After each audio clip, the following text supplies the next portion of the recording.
If you're the royal family, and I know this for a fact from talking to people close to them, right?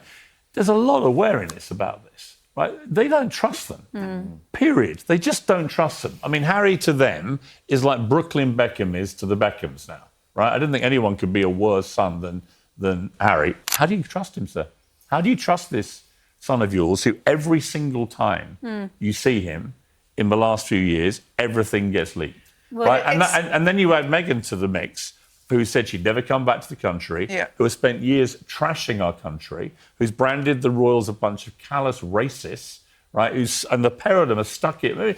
Imagine it's your family. Here is the truth. Nobody inside the palace walls is willing to speak into a microphone, so allow me to do it on their behalf. The royal family does not trust Meghan Markle, not partially, not with conditions attached, not in that polished diplomatic manner that quietly keeps an escape hatch ajar. The distrust is total, full stop. And I am telling you this because I have heard it repeated by people who breathe the same air as the throne itself. So before we take another step forward together, I want you to answer one question in your own head. What exactly has to happen for the son of the reigning king of England to be privately likened to Brooklyn Beckham? Hold on to that thought. Let it settle in your chest. Because by the end of this video, I am going to walk you straight to the moment that comparison was actually made, reveal the man who made it, and explain why it might just be the single most devastating sentence uttered about Prince Harry in years. That payoff is coming, I promise. Stay locked in. You have stumbled onto the one channel prepared to shout what everyone else only whispers. So pull your chair closer, because almost everything you have been fed about this so-called reconciliation is an elegant, expensive fiction, and I am about to dismantle it brick by brick. Let me build the picture out for you, because context is everything here. What we are really discussing is the rumored return, a visit, a fragile suggestion that Prince Harry and perhaps Meghan Markle and perhaps even the children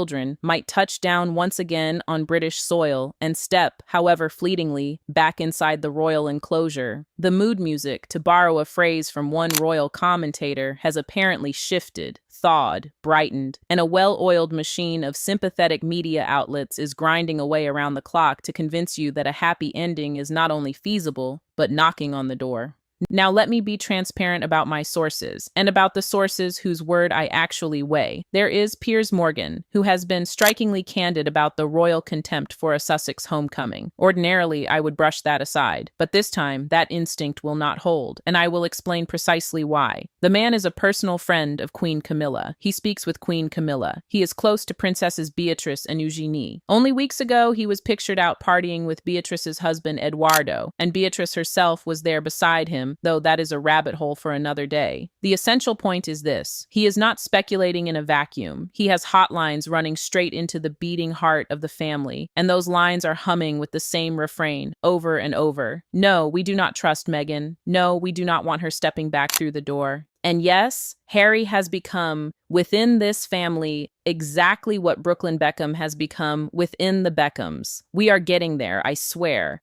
But first, I need to take you across the battlefield to the opposition trench, the Sussex side, because you cannot understand the defense until you have been introduced to the newest lawyer arguing their case. Here's the piece almost everyone glides right past. The Sussexes have, in my honest reading of the situation, concluded they need a fresh mouthpiece. They lost the last one and have gone shopping for a substitute. You will recall the previous one. A man who briefly became the most dependable amplifier of the Sussex line across international press. He would go on air and repeat things, extraordinary things, claims that any journalist worth even half their reputation would have cross-checked before letting them tumble out of their mouth. Eventually, it caught up with him. His credibility disintegrated. His final book crashed. He was forced to slink away from journalism as a hollowed-out, defeated figure. Because this game has one unbreakable rule. Recite untruths for long enough and one morning you wake to find nobody accepts a syllable you say. Consider that a warning to the successor. There is an Australian commentator, a woman whom the Sussexes seem to have latched onto to serve as their new voice in the media landscape. And I want to be scrupulously balanced here because none of this is personal. She comes across as an entirely agreeable person. She looks like a lovely woman, and I almost feel a pang of guilt saying any of what follows. But she has a role she has accepted, and right now she is letting down her entire profession, and I will produce the receipts. because she surfaced on a major broadcast and floated something remarkable. She suggested there is now legitimate hope that Prince Harry will be permanently welcomed back onto British soil, brought back inside the royal circle. She insisted there are movements pointing in that direction, and then she uttered the line that made my jaw crash to the floor. She described it as a logical next step. Let me hold that phrase up under the lamp for you because it is far stranger than the ear catches at first. A logical next step.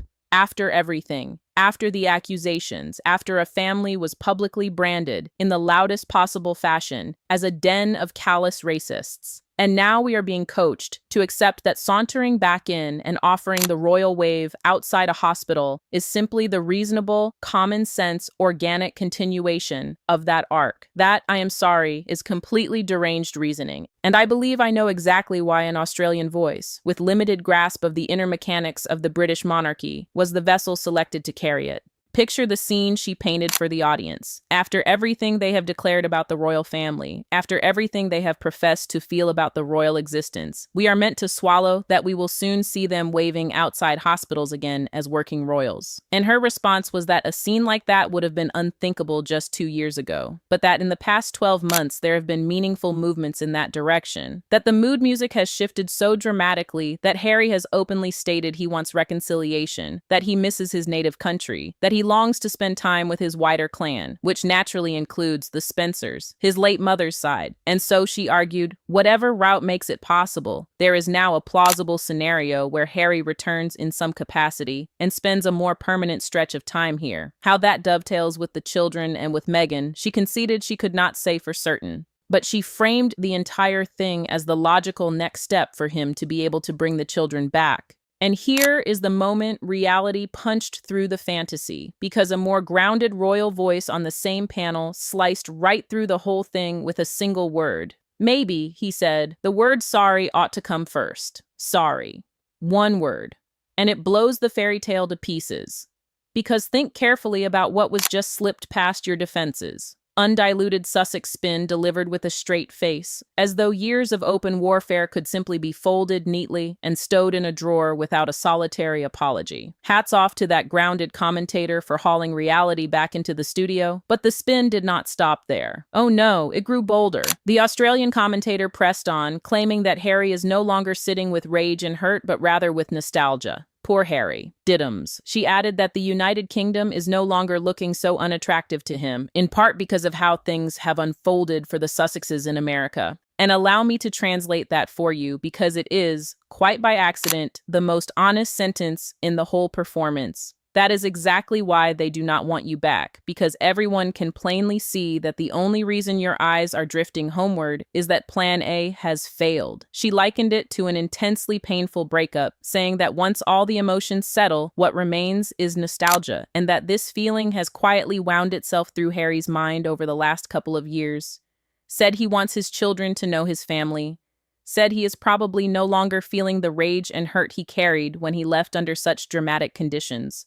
Conditions she was quick to add nobody ever wanted, referencing the volatile family summit at Sandringham where so much of this shattered. And then came the kicker, that what they planned for in the United States has probably not turned out the way they wanted, and so the United Kingdom is probably not looking so bad anymore. Stop right there. The British royal family is not a consolation prize. It is not the safety net you fall into when Hollywood stops picking up the phone. And the fact that this needs to be spoken aloud tells you everything about how thoroughly upside down this whole narrative has become. Now I want to guide you into the single most preposterous claim of the entire broadcast, because this is where spin tips completely over into pure fiction, and I need you watching this closely. Without offering a fragment of evidence, the same commentator claimed that there exists a photograph nobody has ever heard of before, a photograph of the late Queen Elizabeth II with the Sussex's daughter, Lilibet. And not just that, she claimed that, according to people who supposedly witnessed Lilibet and the Queen together, people she says she has personally spoken to, there was a lovely bond between them. So allow me to fire off the obvious question, the one that should have been fired at her live on air. Who exactly are these witnesses? Who else was even in that room? The only plausible occupants are Harry and Meghan themselves. Who else would have been present to witness this alleged lovely bond that has never, not once, been mentioned by anyone until this suspiciously convenient moment?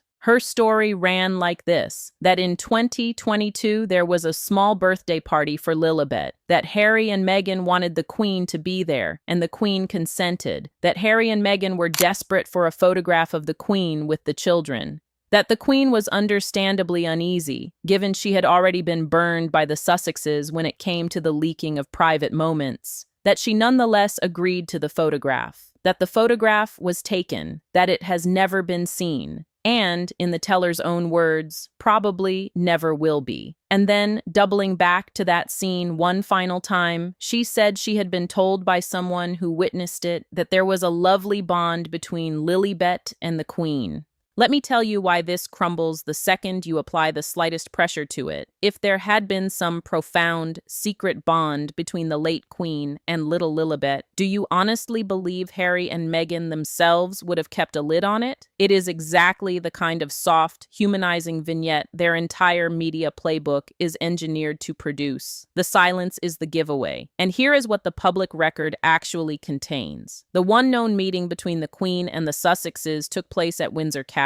The Queen at that stage of her life had serious mobility issues. Ask yourself honestly, why would a monarch in that state be trekking out to a one-year-old's garden birthday party? It simply does not compute. The encounter we actually know about happened at Windsor Castle. It was short. Charles and Camilla had to meet with Harry and Meghan first, before they were escorted through to see the Queen. The meeting itself was brief. A palace photographer, not a private one, took a picture. And as far as the public knows, that photograph belongs to the palace, not to the Sussexes. That is the interaction, the whole of it. So this yarn about a secret bond and a hidden picture simply cannot stand upright. And beneath all of it is the far bigger, far more absurd claim that because Harry and Meghan have flopped elsewhere, they will simply glide back in and resume being working royals as if nothing ever happened. At least I concede their own spin contains a quiet, buried admission of just how badly things have gone. But that is not how royalty operates. You do not stroll back through the front door because your alternative venture collapsed. You left. Let me unpack the machinery for you, because this is precisely the piece the fairy tale conveniently ignores. Royals perform a very specific function. They represent the state. King Charles is the head of state, and the members of the family beneath him represent that same state in a range of official capacities. That is the job. It is not ornamental. So it is nonsensical to suggest the Sussexes could waltz back in as though the past several years simply evaporated. Personal, familial relationships, of course, they can maintain those. But dynastic ones, official ones, the working royal role itself, they walked away from that. And the British public on the whole is not banging the drum for their return. I am not even certain Harry's own family is banging the drum for it. The idea that he could stroll back and be welcomed with open arms and cheering crowds is, in my sincere reading, a fanciful delusion. But delusion, I suspect, is the fuel that has powered them this far. They have had to keep spinning themselves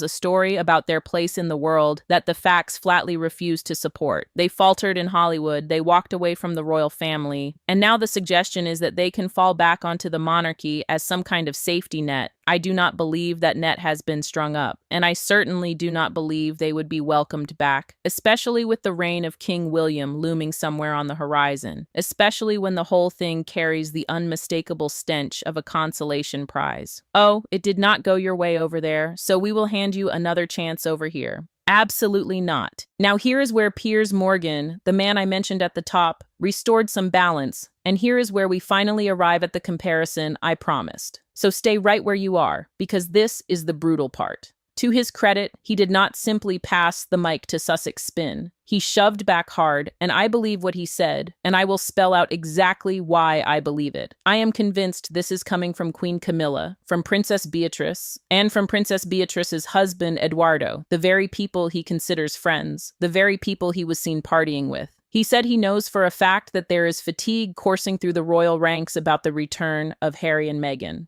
And then he reached for the Beckham comparison. Here it is. If you are the royal family, he said, and he insisted he knows this for a fact from speaking to people close to them, there is a great deal of weariness about this. They do not trust them, period. They simply do not trust them.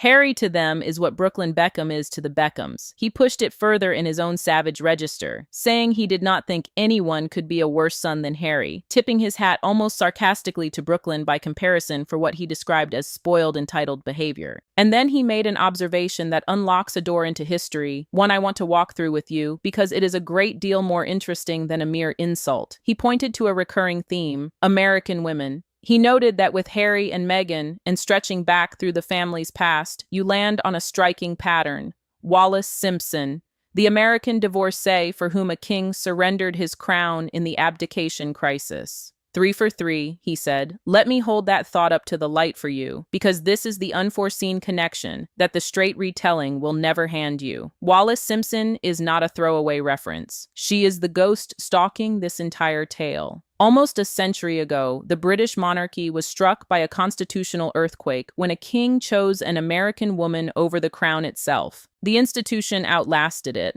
but it never forgot the lesson it drew from that wound: that the family must, in the end, shield the institution from the individual.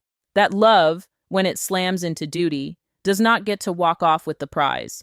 And here we are once more, a different king, a different son, a different American woman, and the same ancient machinery quietly grinding toward the same familiar conclusion: protect the crown.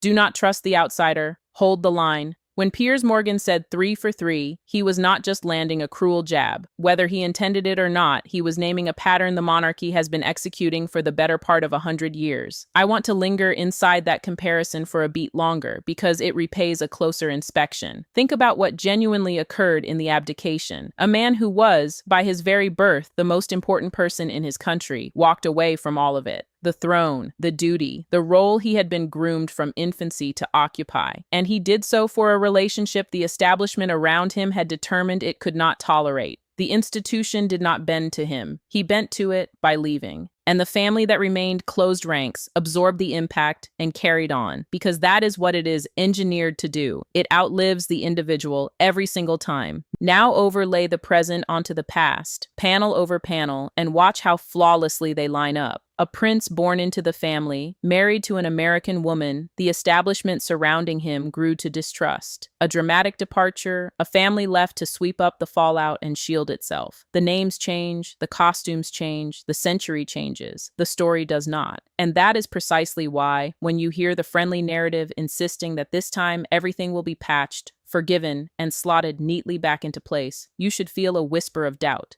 Because the monarchy has run this exact simulation before, and it did not close with the outsider being welcomed warmly back into the beating heart of the firm. It closed with the institution choosing itself. It always chooses itself. That is the whole point of the thing. And here is what I find quietly chilling. The royal family does not have to plot any of this. It does not need a covert meeting or a grand blueprint. The protective reflex is welded into the institution at a depth deeper than any single decision. It is muscle memory now, sharpened by generations of scandal and endurance. So when people close to the crown say, almost wearily, that they simply do not trust Meghan, they are not delivering a fresh verdict. They are echoing, in modern language, a reflex the monarchy learned the hard way long before any of the current players were even born. That is why I take the weariness seriously. It is not a mood. It is a pattern with a century of momentum behind it. But the real issue, he stressed, is trust. And here is where I want you to feel the human weight of this, because it is genuinely heartbreaking.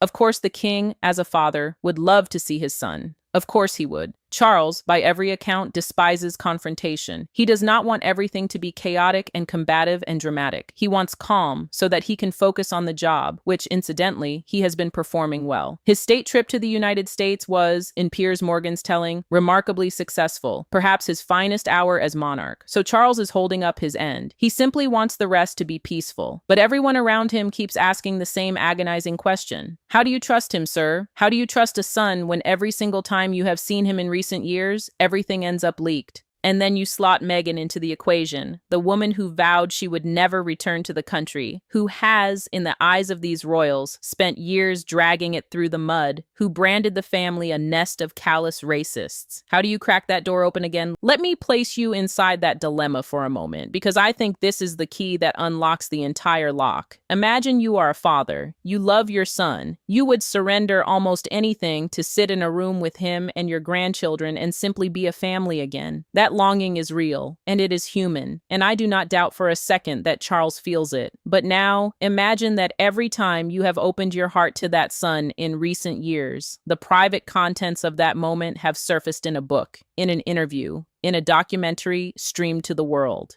Imagine the most intimate, painful conversations of your family repackaged into content. What do? You still love him. But can you trust him? Those are two entirely separate questions. And the tragedy of the whole saga is that the answer to the first does absolutely nothing to alter the answer to the second.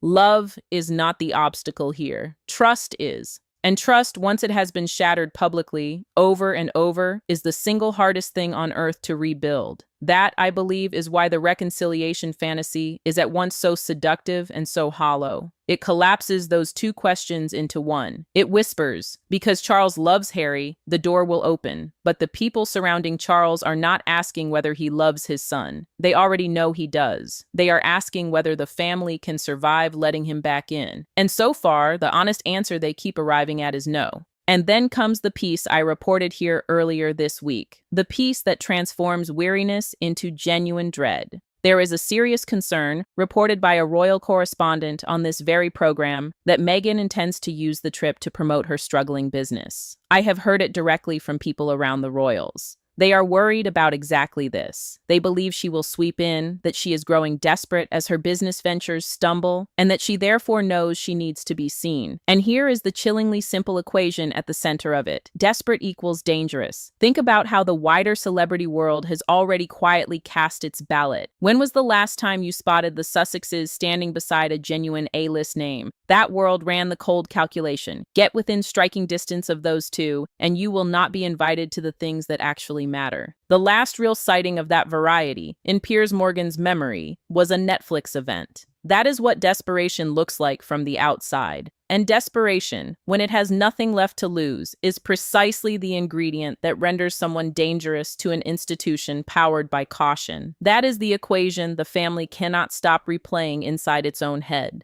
Let me draw out why that formula matters so intensely, because it is the hinge on which this entire trip swings. An institution like the monarchy survives by being predictable, even boring. It moves slowly. It steers clear of surprises. It controls what is seen and when it is seen. Now imagine dropping into that carefully choreographed environment a person who, in the eyes of the family, has every reason to be visible, to generate headlines, to convert a quiet hospital visit into a global spectacle, because her commercial fortunes may hinge on exactly that kind of exposure. You have just introduced a variable the institution cannot manage into the one arena that most demands control. That is the fear. Not that Meghan will do something dramatic out of malice, but that she will do it out of necessity. And necessity is a far harder beast to manage than malice, because malice can be anticipated, whereas necessity is relentless. The royals, in this reading, are not fearing a villain. They are fearing a sales pitch performed with the entire world watching. So now Piers Morgan is openly campaigning for something dramatic, stripping the titles. And what I found genuinely interesting is that a royal author I would describe as the journalist closest to King Charles, a man whose reporting I take seriously, downplayed what a meeting between father and son would even amount to. While the argument for stripping the titles grew louder, the case is blunt. There is a mechanism to strip them of their titles. So why, Piers Morgan demanded, should they be permitted to parade around the world on unofficial royal outings, banking enormous sums for themselves in the process, without executing a single royal duty? Why should they hold on to the titles at all? Why should the children carry the styles of prince and princess, the duke and duchess titles, the whole apparatus? He dismissed it all as a heap of nonsense. And make no mistake, he said, they will use every one of those titles because that is exactly what they signed up for.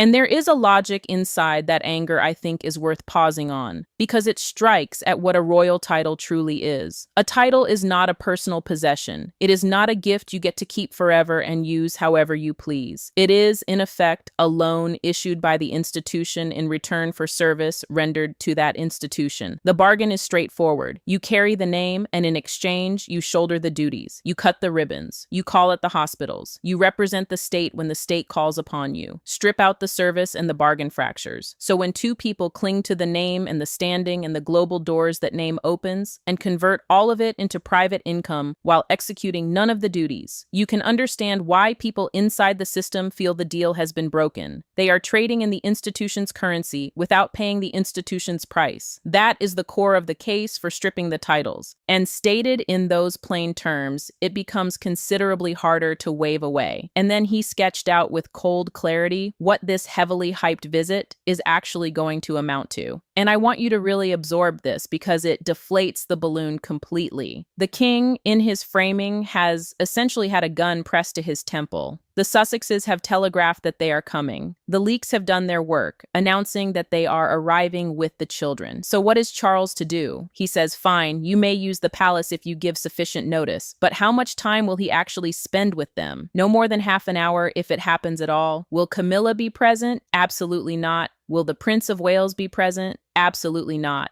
Will the children meet their cousins? No. So how much in the end has actually been repaired? Nothing. A circus rolls into town, the cameras record, the big moment is declared, and beneath the surface, nothing has shifted. And I think that reading is spot on. When you take the whole situation in, it is chaos. And chaos, I would argue, is the truest signature of this entire saga. From the moment Meghan walked into Harry's life, in the eyes of these royals, it has been chaos and toxicity. And the family does not want that beneath its roof. Most families, most groupings, want to move together in something approaching harmony. They have their quarrels, of course. Everyone does. But the Sussexes, in this reading, are the antithesis of harmony. They are the disruption. So what would be the point of folding them back in? In this scenario, they are, plainly, of no functional use. Meghan, in the harshest verdict offered, was a poor royal. Harry is now, by that same verdict, no better. So there is no genuine function for them to slide back into, which is why keeping them at arm's length is, I would argue, the smarter play for the monarchy.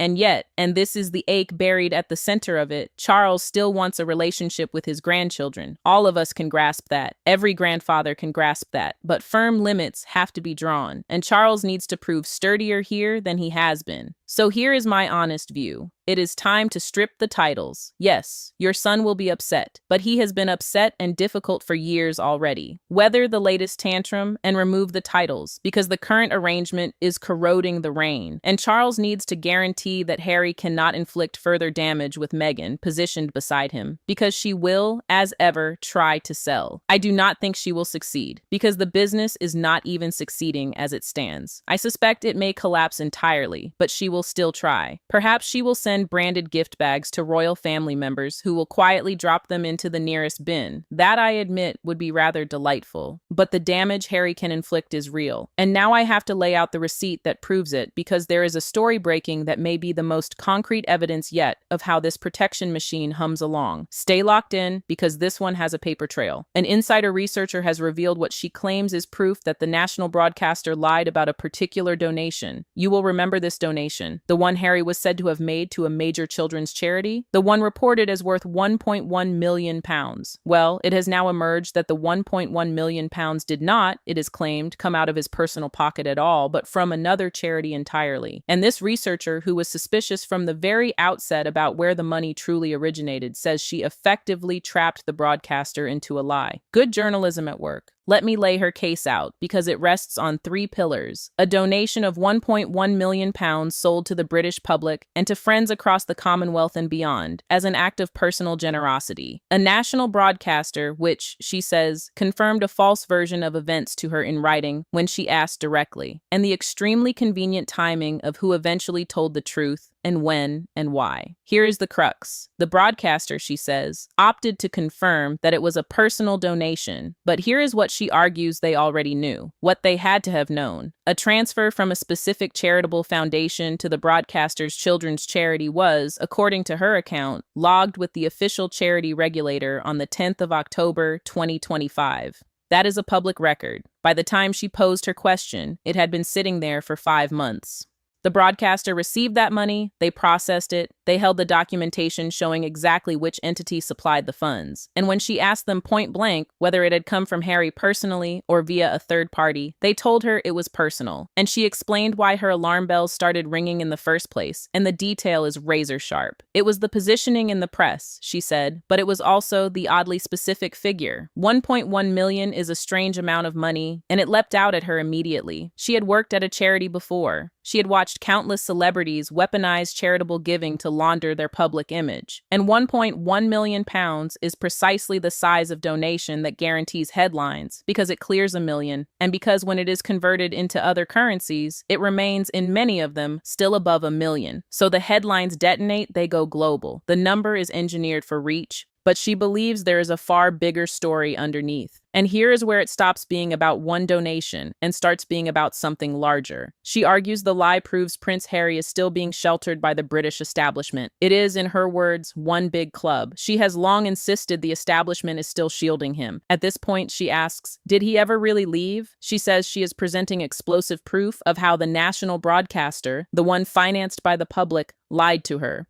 Lied, she argues, to protect Harry. Lied to help refurbish his image. And this is so damaging precisely because the response was on the record. They directly confirmed in writing that it was a personal donation, and it was not. I will be candid about my own instinct at the time. When I first heard about that donation, my immediate reaction was that Meghan Markle would never permit Prince Harry to hand over that much of their personal fortune to anything that was not, shall we say, a luxury jeweler. So there was never a flicker of doubt in my head that this was not money from their personal account, but it was reported that way. And that, to me, is spin. It is propaganda. It is direct misinformation from the Sussex camp and their team, engineered to make Harry look good. Look, he is reconnecting with the United Kingdom. Look how generous he is, when, of course, his father and his brother donate vastly more and vastly more quietly. It is one more attempt to slither their way back into the good graces of the British public. And here's a question that gnawed at me. Even setting the source aside, why funnel that much cash into a single charity? If you are giving on that scale, why not distribute it according to need?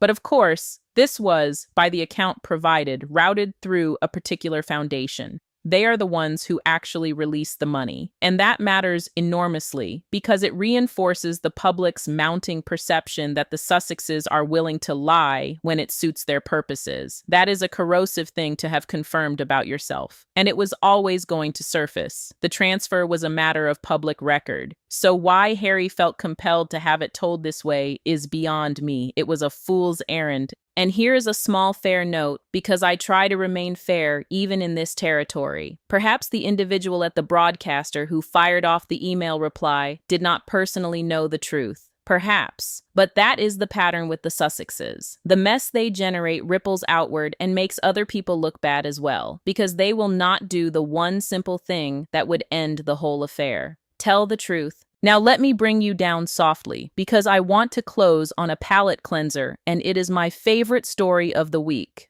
Princess Anne, the undisputed queen of recycling. She has done it once more, stepping out this week in an outfit she originally wore all the way back in 1984, and she looked every bit as stunning in it now, in 2026, as she did those many years ago. I love this about her. I love that she plunges back into her own wardrobe again and again. It reveals a woman who does not chase trends or fads. She has her own style, full stop. She invests in well-crafted pieces that endure, and when she needs something, she simply strolls into her archive, into the second wardrobe, and pulls out a dress she remembers. I would honestly love to know whether she keeps some sort of lookbook to flip through, because the way she resurfaces these garments is remarkable. How did you still know you owned that? Where did you find it? It says everything about what a wonderful member of the royal family she is. She does not need a new outfit every single time. She does not need to burn through a fortune. She is perfectly happy in something now well over 40 years old. She is, without question,